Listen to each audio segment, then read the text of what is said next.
where do you find hope? Kasi yun nga, yung feeling ng iba na hopeless na sitwasyon, I feel so powerless, parang walang nangyayari. Where can we draw that energy to hope? Mela, you're such a positive mindset. Saan nanggagaling yung positive energy mo? I think it is because I learned how to love myself. I learned to appreciate myself, flaws and all. I learned to appreciate the simple joys that I have around me. I learned to appreciate my faith. I learned to appreciate my God. I learned to appreciate the world that I live in. That even if there are a lot of people throwing negativities at me, throwing negativities at the society I live in, I always believe that there's this simple thing that will still allow me to hope, and that's kindness. As long as we be kind to ourselves, na kahit magkamali tayo, kahit feeling natin gusto na nating mag-give up, kahit feeling na natin wala na tayong ibang options, kindness will always tell you, magpahinga ka muna, huminga ka, okay lang magpahinga, okay lang umiyak, okay lang na malungkot, at okay lang na makadama ng kawalan ng pag-asa. And with that in mind, you recharge and you regain strength. At kapag nakakakuha ka na ng strength in that process of being kind to yourself, you will see the blossoming blessings outside of you.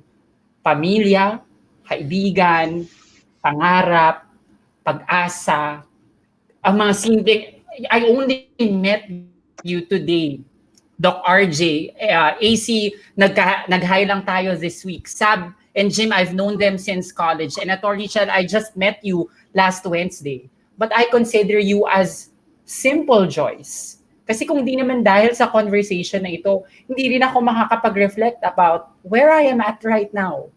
At ano pa ang gusto kong mangyari sa buhay. Kaya mabait ang buhay, mabuti ang buhay. Let's appreciate the kindness of life, and life will be kind to us. And that's where hope is. Thank you. AC. Ako po, humuhugot ako ng hope sa, yun din, actually sa sarili, na parang right now, wala ka ibang pwede mapaghugutan yun kundi sa sarili, na parang kung hugot ka pa sa iba, baka ma-hassle pa sila.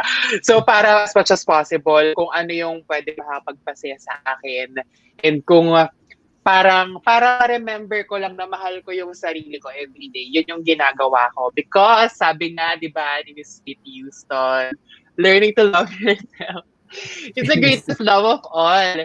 And yun nga, meron talagang days din talaga na ma-feel mo na parang, oh my God, bakit ako pinanganak sa katawan na to? But mas titignan ko pa rin yung mga araw na nagpapasalamat ako na dito ako pinanganak sa katawang to. Ito yung mga abilities ko. Doon din ako humugot ng mga hopes na parang ito yung abilities ko. Pwede kong mabago ang mundong ginagalawan ko sa abilities ko na to. Na it keeps me going. Na kahit na naka-idle ako ngayon, alam ko na nasa akin pa rin yung abilities ko na yun. And kahit na siguro mga 2 to 3 years pa tayong naka-idle, alam ko, kaya ko siyang patulisin, kaya ko siyang ihon, kasi nasa akin siya. And it's something na I know the world needs, na hindi man lahat. I just know that I am someone na can bring a bit of change, kahit konti lang. And yun, I think that's where doon ako humuhugot ng hope. Saab and Jim, I've heard you talk about Saab, the youth vote. Does that give you hope, and do you think that this is important?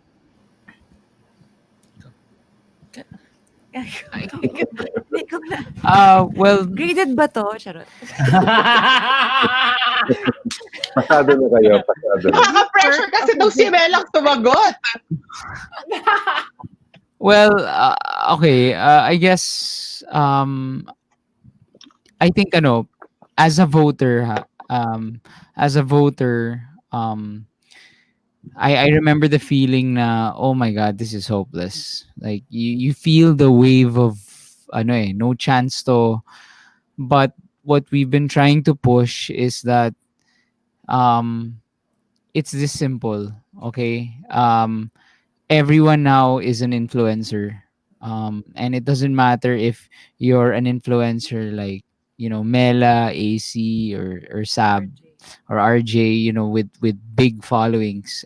Everyone has at least 20 people following them. And when I say following them, it means really seeing what they do. So if you can get your friend to buy a certain beer, buy a certain cup of coffee, then maybe you can get them to think that voting is important and is cool. And if you do that, then you affect 20 people. Those 20 people can affect another 20 people. So yun, that I guess that's where I find hope. I find hope in the fact that with this situation, people are really angry na, and angry enough to actually do something.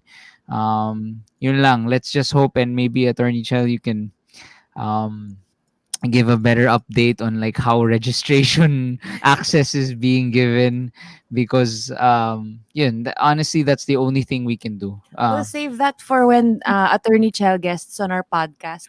Shameless plug. Wake Up True. with Jim and Sab exclusively on Spotify. And also, just to add lang about where to find hope, I completely agree with Mela and AC. I really think being kind to yourself is so important kasi you really can't pour from an empty cup. That's why self-care should really not be overlooked. And when there are days talaga, tama AC, when you feel like, oh, I just really don't like myself. But then I also have that. But then I look at my kids, sila talaga ang source of hope ko. And I think na parang, hey, I made that. Parang, so I love myself na talaga. So, ayun, that's my answer. Ako po, naniniwala ako na meron talagang mga espasyo for us to really change the system. Hindi pa naka-cast in stone ang future natin. Kaya nga kanina, I recognize yung sinasabi kanina na importance of elections, importance of doing resistance work, especially now na sobrang daming mga problema na kinakaharap ng bansa natin. And siguro, kasama nung pag-resist natin ay yung pag-i-imagine ng isang mas makatarungan at mas pantay na, na Pilipinas na gusto nating likhain. So, malaking parte yung mga kabataan dyan.